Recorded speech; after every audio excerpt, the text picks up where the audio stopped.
So good morning, everyone. Thank you for joining us. I think Priyanka has made my job very easy by talking about the nuts and bolts of Okta. So I'll be talking about a very important role of Okta, basically on localizing CNVM, because this is one area where it has a practical utility. So some of the situations where this is very useful is the CSC or central serous chorioretinopathy pachychoroid spectrum to pick up early lesions in RAP lesions, which also Dr. Priyanka has shown. In cases of IJT, where sometimes the lesions are not seen well, in Best vitelliform disease, and also in exudative AMD. So let's go through this. As we discussed already, retina has layers. It's not a vanilla cake. If you just look from the outside, it looks like a white colored cake, but you see the multiple layers. And this is a very important slide. So you can say that the retinal capillary system is composed of the superficial, intermediate, and deep. But see this zone below, just above the RP, this is an area which is supposed to be avascular. And only if there's a vasculature here, this is when we have to suspect as the presence of a CNVM.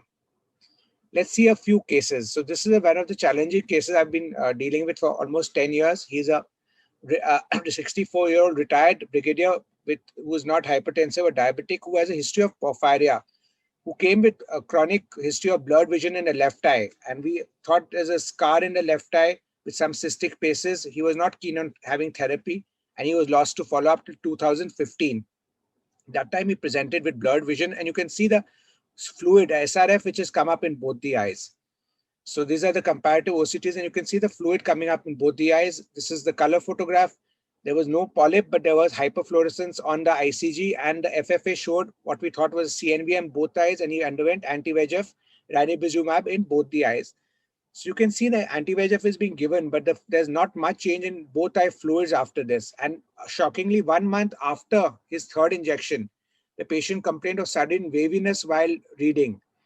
And we were wondering what is happening, and we didn't know what to do because we're giving an expensive injection, but the patient is not healing. So we did an Okta because it was new at that stage, and we could appreciate these beautiful loops in both the right and the left eye. And when we did a swept source OCT, we could see the choroid is much thicker, also more than 500 micron. The ultra wide field autofluorescence showed these beautiful tracks. And this was when aflibercept was being introduced in India. So we switched to anti-VEGF agent, and lo and behold, you can see this was 2017, the first time we had a dry macula in both the eyes. The swept source OCT done later confirmed these beautiful networks, which you can see on Okta confirming the CNVM. So what is the learning point from this case? The type 1 CNVM in case of a pachychoroid with a sick RP, patient had porphyria, so PDT could not really be used. But most important, Okta helped clear doubts about the presence of a CNVM and using a expensive treatment option, which did well for this patient. Other thing I want to discuss a bit is Best vitelliform disease. I think a picture is more than 1,000 words. So you can just look at the screen above. The video is coming, and these are cases where the FFA is not very informative at times. But just look at the beautiful network coming up on the video. And once you see this, you're sure that there's a CNVM and you can treat this patient. Otherwise, you may be doubtful. You may get some stippling or hyperfluorescence, but you are not sure whether the CNVM is there. Whereas this is one modality which actually shows you the network. IJT is another interesting disease, and this is also very challenging because very often we are not able to really make out whether the network is because of the IJT itself or is it because of a CNVM which has come. I think it's not, maybe I'll use this. Yeah.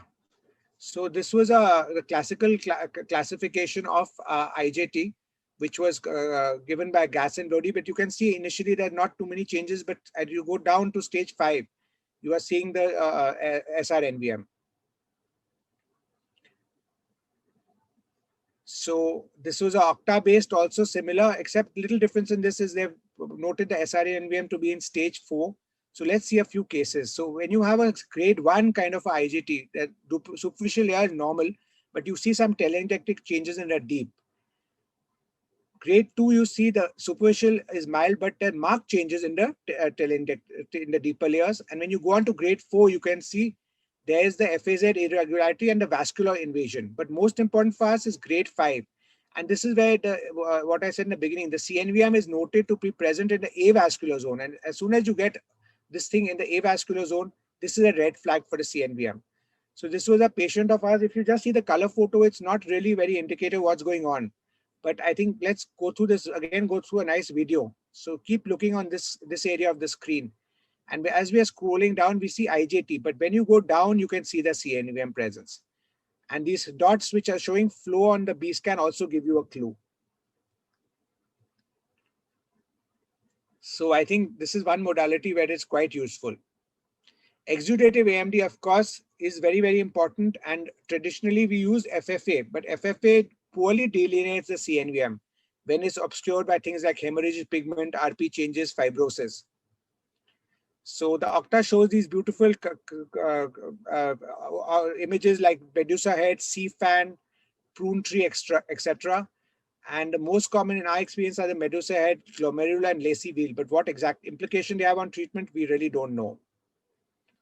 So these are some of the features which you see. I think we can go through this because we may not have so much time. But important is that based on this patterns, you can describe it as active or quiescent. So basically features like being well-defined, having a branching network, presence of anastomosis, vessel terminus in the peripheral arcade, or the intense halo. So if less than 3 features are there, it's noted as a quiescent CNVM. And there is a high correlation between the CNVA patterns of Octa and the kind of conventional model of imaging. So that is very important to note. So we can see all the subtypes of AMD using Octa. So this is a type 1. Under the RP-CNVM, you can see the beautiful network, and another one also you can see the tentacles. I think the type 2, where it is subretinal diffusiform, this is beautifully picked up. Normally they're smaller networks, they're well picked up on the Octa, and you can see how much more clear it is on Octa than on the traditional imaging modalities. And even this case is where you can see beautifully the features on a Octa. RAP is a case where we do find it does help us. The hemorrhage, of course, gives a clue. And you can see the B scan, you can see the connection of the RAP here.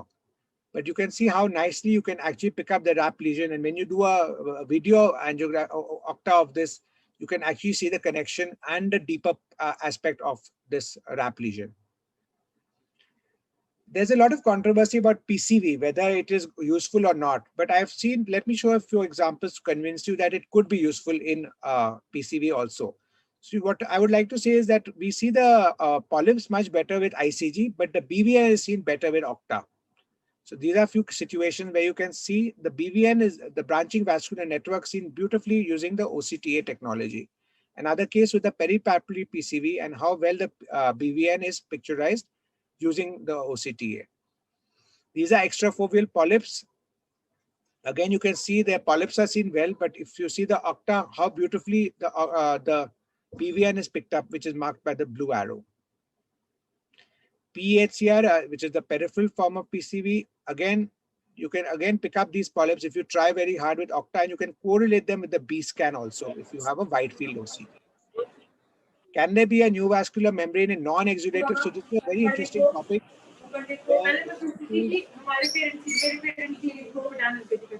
All studied eyes with asymptomatic intermediate AMD, and they found that 3 eyes showed a plaque with no evidence on FFA on FFA OCT.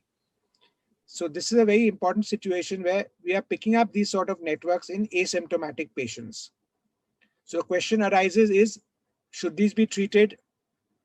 Could they be precursors and warrant follow-up, or could they be providing some nutritional support for underlying RP and photoreceptors? So we don't have enough information about this time, but I think it's prudent to follow up these patients more carefully at the current time.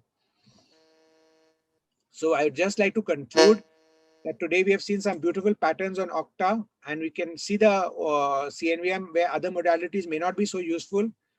We can even pick up these non-exudative CNVMs, which are subclinical, and maybe future algorithms will be based on the morphology of these lesions.